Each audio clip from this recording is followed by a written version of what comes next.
Hello, my name is Ruby Woods and I am a disability theatre maker and activist talking about my experience with autism online and kind of through my work in theatre. And today I wanted to share with you my experience of what it's like to be queer and disabled in the current society.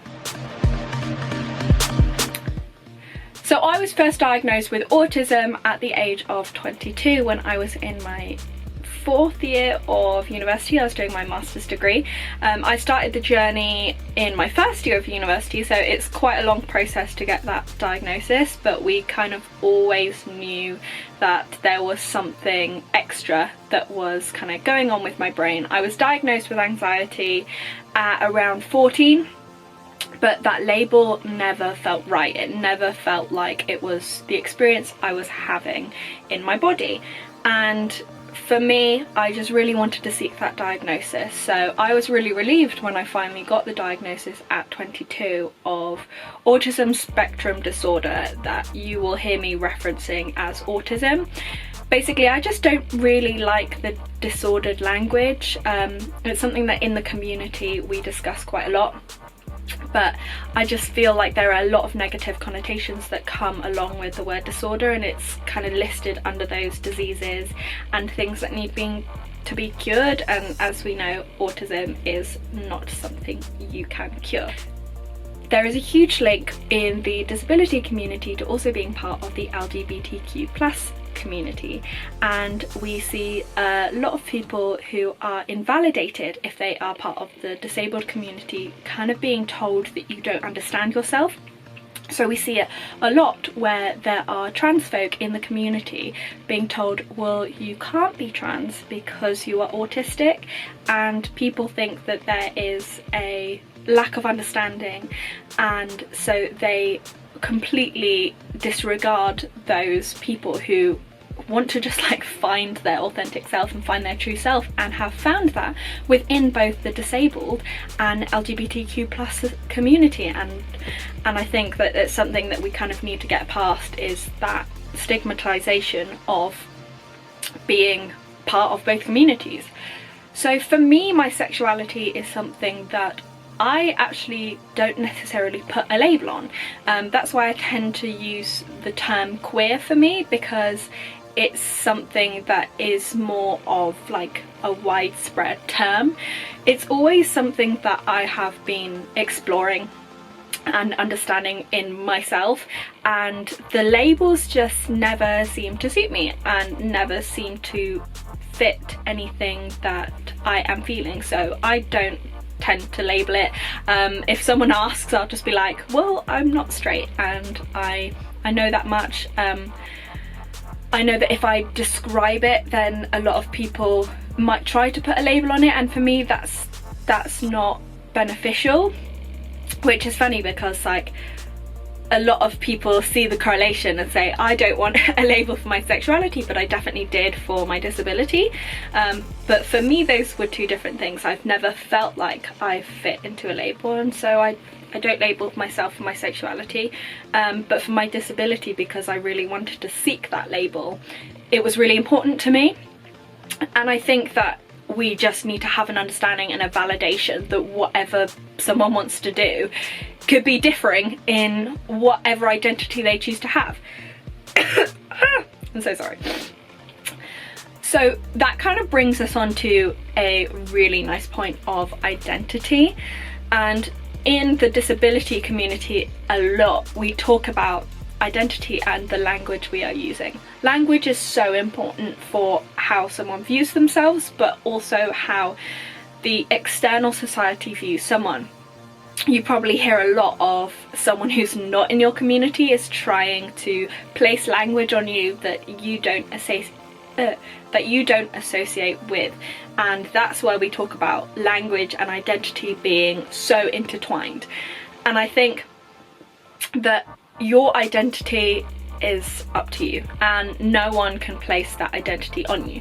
For me, I identify as disabled, and that is something that a lot of non-disabled people don't want to label me as, because in society they see disability as something which is bad because of the negative connotations, where disability in our community is absolutely something to be celebrated, and it's just a part of who we are.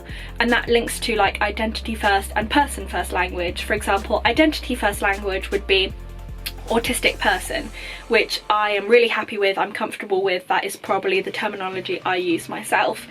And then a lot of non-disabled people say that it has to be person first, so person with autism, where for us that says that there's a separation, that says that you can take the autism out of me, which isn't the case. I don't carry it with me. It's not something that I'm just like having a bag that I can take off. It's not. It's so ingrained in my personality and who I am that it's not a bad thing that I'm autistic. So it's kind of, we look at having identity first language as like the given, and that definitely really links to like pronouns and sexual identity. Of you have that choice. That's absolutely up to you.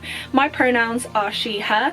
Those are the pronouns that I have always used and I always feel comfortable with, although I am very happy that if you want to call me alternative pronouns, that it's up to you. But we should definitely understand that in this community, pronouns are something to be respected. In both community, someone's identity should be respected. And like I was saying at the beginning, there is an invalidation of queer people in the disabled community of not understanding themselves and being told, well, you don't know your pronouns because of your disability. And I think that really feeds into the whole society's misunderstanding of intersectionality. The fact that you can be more than one thing, and the fact that you will be under discrimination by both things. And I think that's something that we really need to discuss, and it's really good that I have the opportunity to kind of talk about it, because it's so important for a lot of autistic folk who are seen as intellectually stumped or seen as non-functioning in a human society, which is really backwards.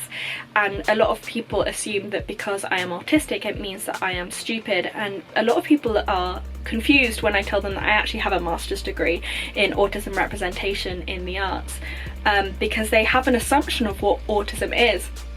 And so when you understand yourself and when you can like talk about your identity and your sexual identity, people don't believe you, and people don't think that that is real or honest. And I think it's definitely something that we need to get past as a society and need to speak about more. So I'll give you a little background on my autism and give you some of my traits, because for me, I don't present in the typical way of an autistic person. The reason I'm doing this is because there is no typical autistic representation at all, but according to science and the medical model, there is. So when you are diagnosed, they give you a checklist and you have to score a certain number on that checklist in order to be referred to get your diagnosis of autism. And I really struggle with that, because as someone who is cis female and female presenting, they have an assumption that I should be more what we call male traits. And again, there is a lot of discussion in the community because there is gendered language, whereas there is male presentation and female presentation in the autism trait, which obviously leaves out a huge group of people. So I will be using it, but heavy air quotations, because at the moment that's society's understanding, and I hate using it, but that's how I will be discussing it. So because I have female presentations, the autistic diagnostic process is actually genderized in favor of male traits. So they see what is recognized as struggle with social communication, struggle with eye contact, hyperfixation on certain topics, and they genuinely will look at these certain topics like science, dinosaurs, planes, and that's what they will hold you against. And there are a lot of other traits that you need to fit into in order to be considered autistic.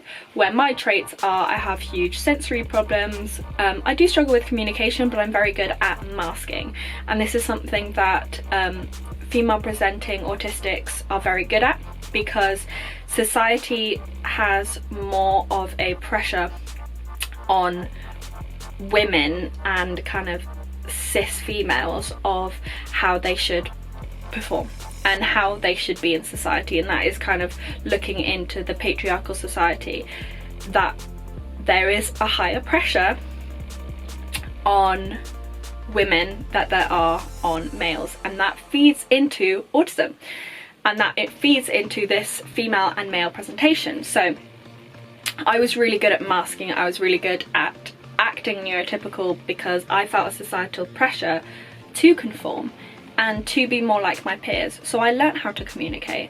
I have to think about it, and I still make scripts, but I had to learn. I struggle in social situations. I'm often too loud.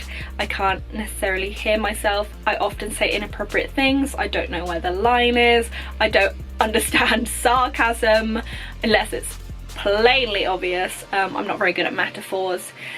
One of my main ones is I don't understand my feelings. So it may seem really weird to kind of come through that as like to it may sound weird when talking about that, but essentially autism is literally a differing brain wiring, and my brain can communicate those feelings, but it can't translate them. So I don't know when I'm hungry, because although my brain could be sending those signals to my body, I can't translate them enough to recognize that that means hunger. For me, my emotions, I can't translate them, so sometimes I'm feeling them, but I don't know what they are. So if I'm crying, I'll be like, well, I'm probably sad then, because that's how I understand them. And so those are kind of my main traits and my main presentations. And through this misconception around autism, that led me to my research, and that led me to what I want to do now. So I now obviously talk about it online. I do a lot of videos on TikTok. I talk through my YouTube channel and through my Instagram, and I make shows where I talk about autism, and I do a lot of autobiographical performances to kind of disperse myths about disability. And that's kind of me in a nutshell, and my relationship with kind of being a queer disabled person in the current society. Again, I'm really sorry if I have used any language which is inappropriate. I am still learning, and I'm always happy to adjust if my terminology is incorrect, so please let me know, and I will shift that immediately. But we're all still learning, and just be kind to each other, and thank you for giving me a platform to be able to talk about something that definitely needs to be talked about. I'm so sorry to the editor who has to edit this chaos, but I'm an Aries at heart. So thank you so much. I will see you guys soon, hopefully. If you want to follow me further, my TikTok is @RubyOfMyEye, and it's the same on my Instagram, and my YouTube channel is just Ruby Woods. Thank you. Bye.